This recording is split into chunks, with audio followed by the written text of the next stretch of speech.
पवित्र बाइबल में जवन जवन प्रार्थना लिखल गईल बा, आज ओकरा बारे में हम रउआ के बताइब। के प्रार्थना कईल और कब प्रार्थना कईल, उ लोग काहे खातिर प्रार्थना कईले और कैसे प्रार्थना कईले, ये विषय पर कुछ दिन से हम रउआ लोग के बतावत हई। बाइबल में केतना प्रार्थना बाटे, का रउआ लोग के पता बाटे? का कभी रउआ ध्यान देले बानी? बाइबल में पुराना नियम में और नया नियम में दोनों के मिला के 222 गो प्रार्थना बाइबल में लिखल गईल बाटे। केतना? 222 गो प्रार्थना बाइबल में लिखल गईल प्रार्थना बा। आज हमनी के उत्पत्ति के किताब से यहाँ पर कुछ प्रार्थना के देखल जाई। उत्पत्ति के किताब में 6 गो प्रार्थना बा। वो 6 गो प्रार्थना के बारे में आज के दिन हमहन पूरा विवरण से यहाँ देखल जाई और चर्चा कईल जाई। तो पहला बा अब्राहम के प्रार्थना के बारे में हम रउआ के अब बताइब। हमार दोस्त ध्यान देंगे, पुराना नियम में 176 गो प्रार्थना बा और नया नियम में 46 गो प्रार्थना बा, यानी दोनों मिला करके 222 गो प्रार्थना यहाँ बाइबल में लिखल बा। ये प्रार्थना के यहाँ पर हमनी का देखल जाई। ये प्रार्थना सबके खासियत का बाटे और कौन प्रार्थना के परमेश्वर जवाब दिहले और कौन प्रार्थना के परमेश्वर जवाब ना दिहले। हमार सवाल बाटे कि यदि हम प्रभु से प्रार्थना करी तो का वो जवाब दिहें या ना दिहें? रउआ का कहब? दिहें कहे वाला हाथ उठावे। ठीक बाटे, हम प्रार्थना करत हई, बाकी हमरा के अभी तक जवाब नेखे मिलल। प्रभु जी अब तक जवाब नेखन देले, हम जवाब खातिर इंतजार करत हई। ऐसन कहे वाला लोग हाथ उठावे। वो एगो पार्टी, वो दूसर पार्टी।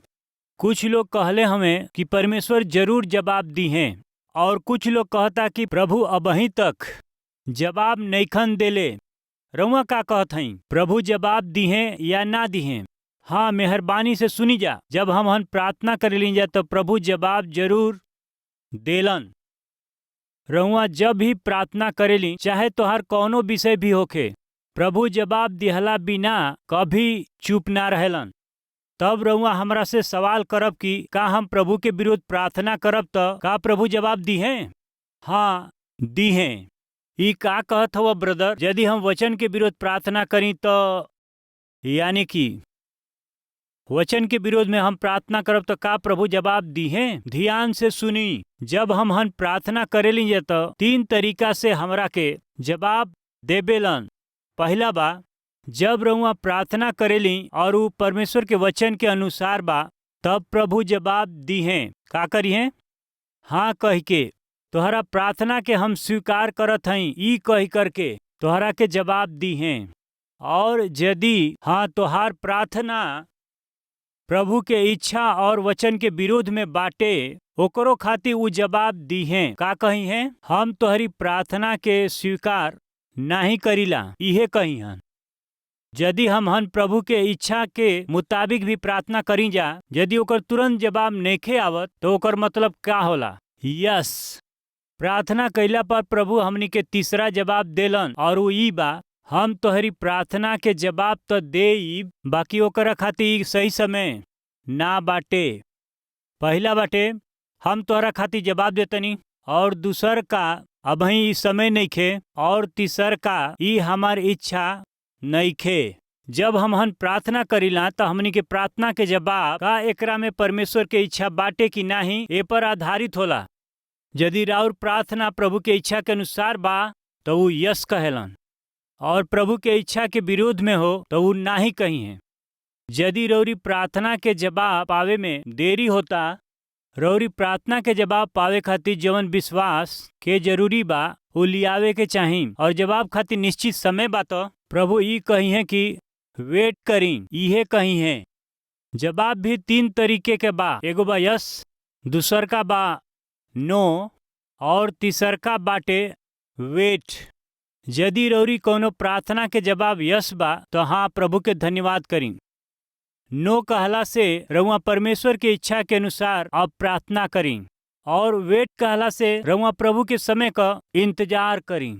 बाइबल में बहुत से लोग बहुत से प्रार्थना कैले बाड़े, तो का प्रभु सबकरा के जवाब देले बाड़े?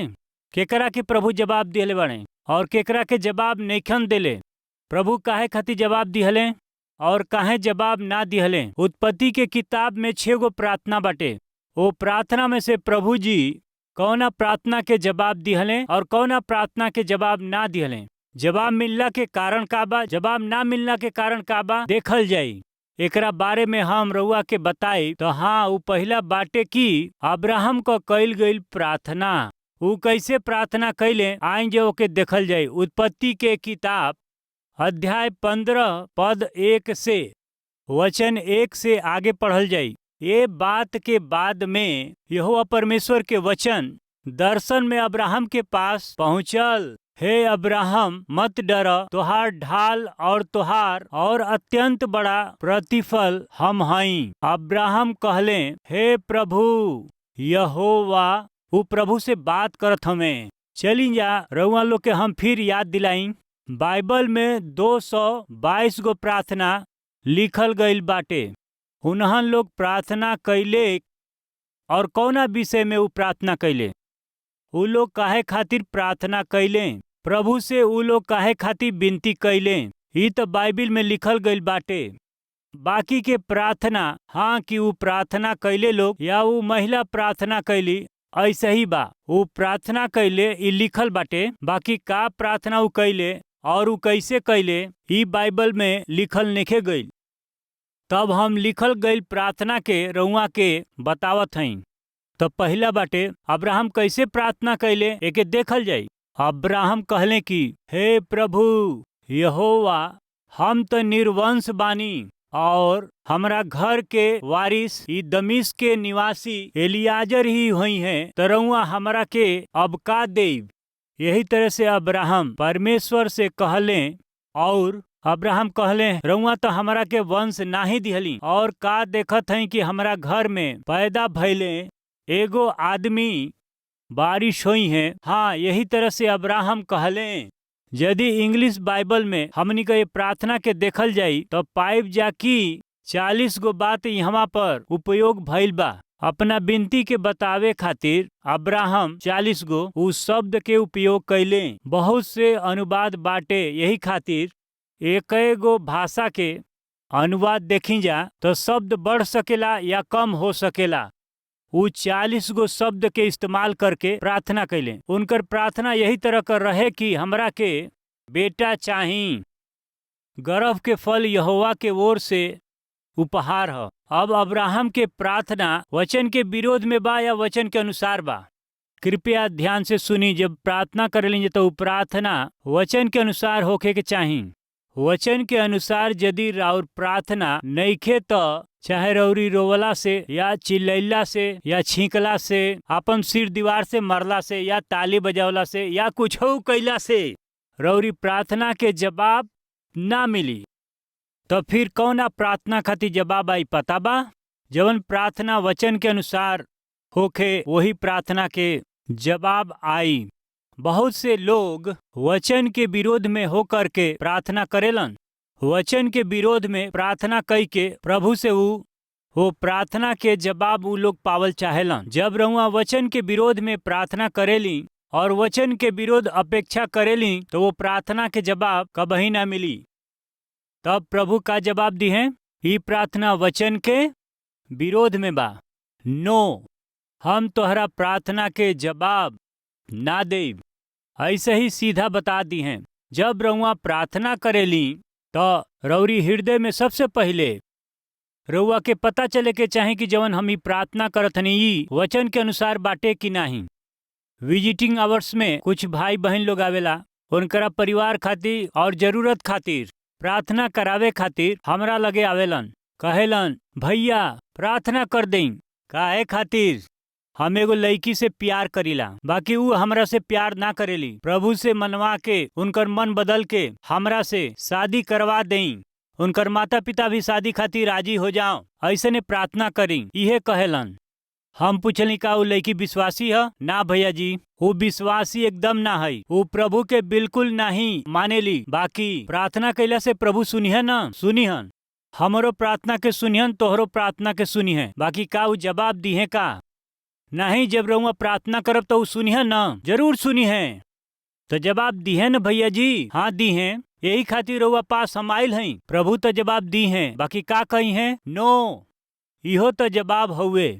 प्रभु, हम रउरी इच्छा के विरोध में एगो लड़की से शादी कर चाहत हई प्रभु जी। प्रभु जवाब दी हैं कि नहीं? बताई बताई जरा, बताई जा, जवाब दी हैं कि ना दी हैं? जरूर दी हैं। का दी हैं? नो।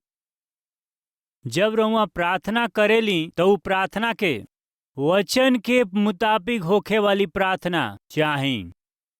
प्रभु यीशु मसीह एगो बात कहले बाणे, यदि तोहन लोग हमरा में और हम तोहरा में, हाँ, गर्लफ्रेंड में, बॉयफ्रेंड में, ये संसार में और रउरी उद्देश्य में और सोच विचार में ऐसा नइखे, और यदि तू हमरा में और हमार वचन तोहरा में का कहेला, यानी हमार वचन तोहरा में बनल रही तो यूहन्ना अध्याय 15 वचन 7 के देखल जाई। यदि तू हमरा में बनल रह, का कहेलन, और हमार वचन, यदि तू हमरा में और हमार वचन तोहरा हृदय में बनल रहे तो तब जवन तू चाह उ मांगत तब हम तोहरा के दे देब।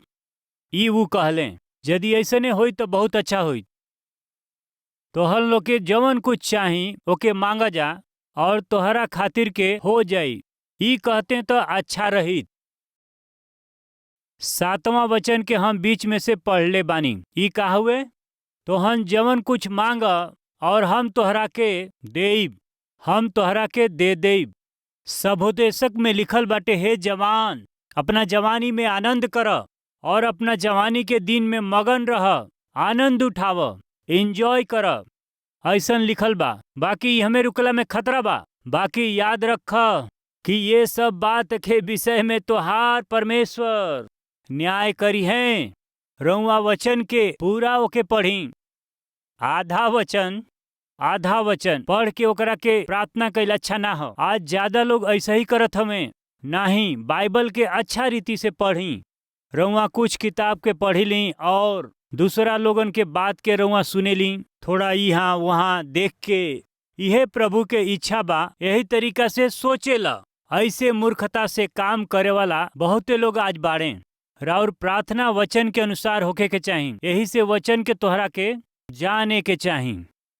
बहुत से लोग प्रतिज्ञा खातिर उ बाइबल पढ़ेलन और कुछ लोग वचन प्रचार करे खातिर बाइबल पढ़ेलन। व्यक्तिगत और आत्मिक उन्नति खातिर के और परमेश्वर के इच्छा के जाने खातिर परमेश्वर के वचन के पढ़े के चाही। और ई खाली जे मसीह के लहू में धोवाइल बाटे, जे लोग मसीह के इच्छा के अनुसार जीवन बितावेला, ऐसन लोगन खातिर के ही हमहने के देखिला। फ्रेंड्स, यदि तू हमरा में और हमार वचन तोहरा में बनल रहे तो जवन कुछ चाह मांग और उ तोहरा खातिर हो जाई, उ तोहरा के मिली। ई कितना अद्भुत बात बाटे। तोहके जवन कुछ चाही मांग और उ हम तोहके देब। प्रभु ई कब कहत हमें? जब प्रभु के वचन हमरा हृदय में बनल रही। काहे कि जवन दिल में भरल रहेला उहे मुंह से निकलेला। यदि रउरी दिल में वचन भरल बा, रउरी मुंह से बताई का निकली। हृदय में जब वचन होई रउआ प्रभु से मांगत चल जाई। प्रभु कहलन वचन के मुताबिक तू मांग और हम तोहरा के देब। रउआ समझ गईली? यदि रउआ प्रार्थना करीला और प्रार्थना वचन के अनुसार होखे तो प्रभु तोहरा के दी है। और यदि राउर प्रार्थना प्रभु के वचन के अनुसार नहीं खे और प्रभु के विरोध रउआ मांगे ली तो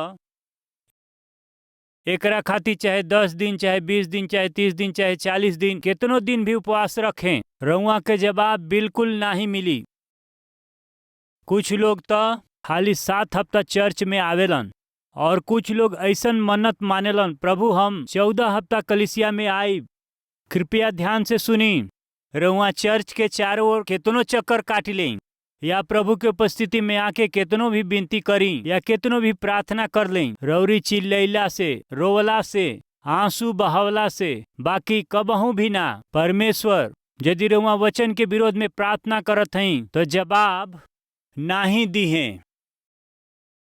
आज ई वचन के सुने वाला भाई और बहन लोग, रउआ जवन भी प्रार्थना करत हई, रउआ के बात अच्छा से समझे के बा कि का उ वचन के अनुसार बाटे कि नहीं खे।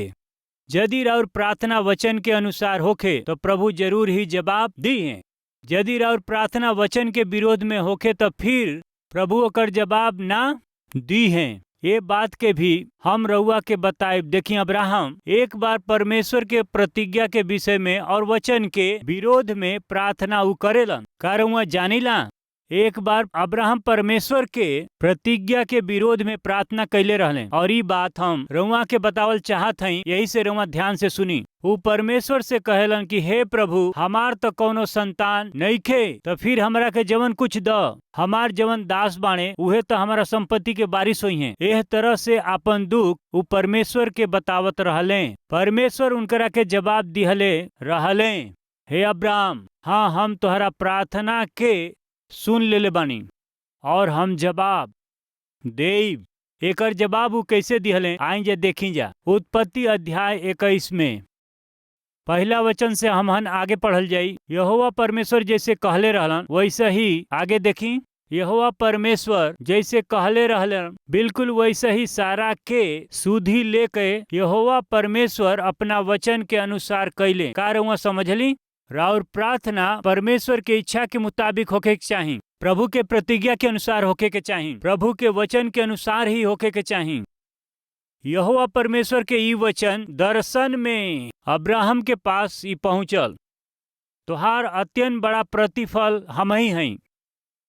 बाकी अब्राहम परमेश्वर उ प्रतिफल कहलन, बाकी ओके समझ ना पौले। कुछ दिहला से हमार का फायदा, हम तो निर्वंश बानी, हमरा के बस संतान चाही, प्रतिज्ञा के बेटा हमरा के चाही। ऐसे उ परमेश्वर के इच्छा के अनुसार विनती के परमेश्वर से कहले और परमेश्वर उनके जवाब दिहले। और कब? यानी सही समय से दिहले। सही समय आवे से ही हमार भाई और बहन लोग रउआ प्रार्थना करत होखब कि रउआ सब के बात हमके समझ में आइल। वचन के मुताबिक प्रार्थना कैला से प्रभु जवाब दी है, ई रउआ कहत हई। हम तो वचन के अनुसार ही प्रार्थना करत बानी, या संतान की आशीष खातिर हम वचन के अनुसार ही प्रार्थना करत हई। शादी खातिर प्रभु की रउरी इच्छा के अनुसार ही ई शादी होके यह से प्रार्थना करत हई।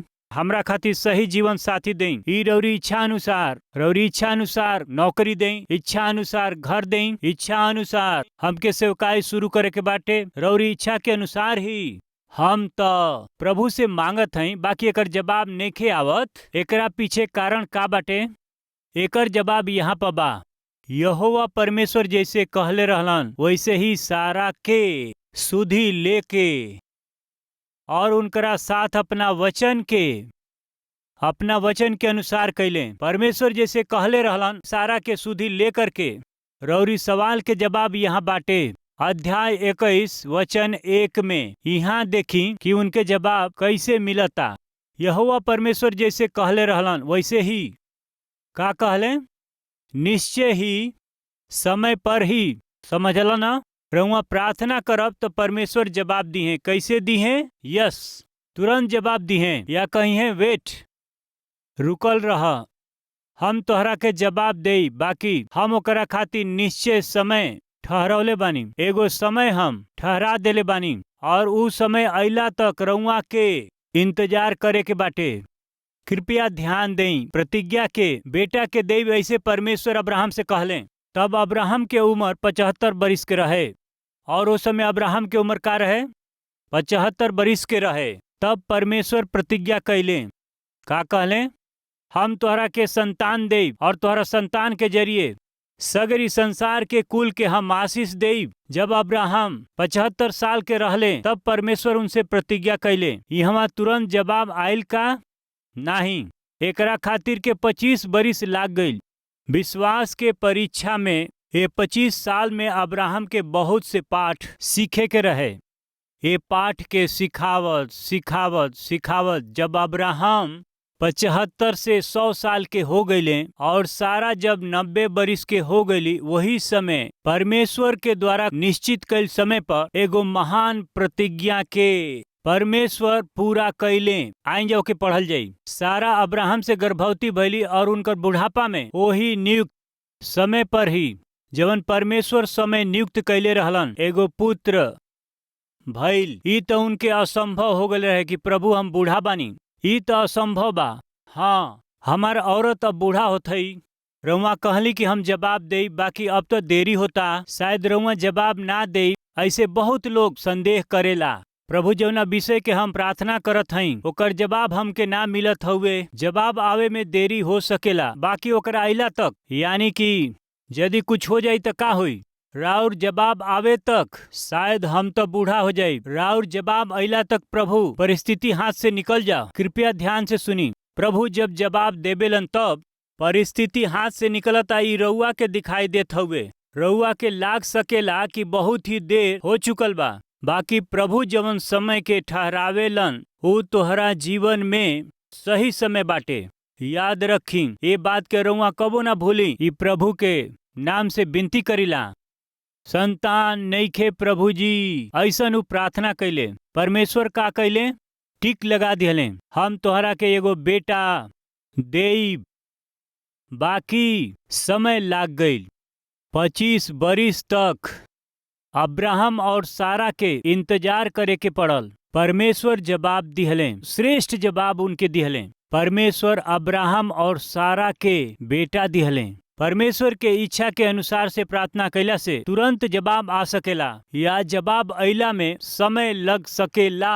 हाँ, यदि राउर जवाब अब तक नइखे आयल तो राउर प्रार्थना परमेश्वर के मर्जी के अनुसार होखे। रउआ इंतजार करी, परमेश्वर जरूर ही तोहरा के श्रेष्ठ जवाब रउआ के दी हैं। ये बात के रउआ खूंटा बांध के रखी।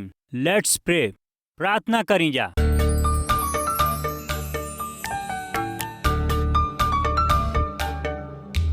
महाप्रेमी परमेश्वर पिता, हमहन के जीवन में चाहे कोनो तरह के मानसिक दबाव होखे या फिर आर्थिक समस्या होखे या हम निराशा में से हो करके जात हई तो यदि हम रउरी इच्छा के विरोध में हम मांगत हई तो ऊ हमरा के और भी ज्यादा दुख दी हैं। यही खातिर अब हम अब से रउरी इच्छा के अनुसार प्रार्थना करब और जवाब के पाइब। हमरा के एगो अच्छा जीवन जिए में मदद करी। जवन लोग आपके इच्छा के अनुसार प्रार्थना करत हमें, रउआ उनकरा के जवाब यस करके देई या फिर इंतजार कर, हियाव रख एगो उत्तम जवाब के। सही समय पर आ जाई। ठहरावल समय पर ही हम तोहरा के जवाब देई। रउआ जेकरा से प्रतिज्ञा करत हई, रउआ उनकरा के हृदय के छू लेई। इनकरा के धीरज और सहनशीलता देई। जवाब पावे खातिर के रउआ इनकरा विश्वास के बढ़ा देई।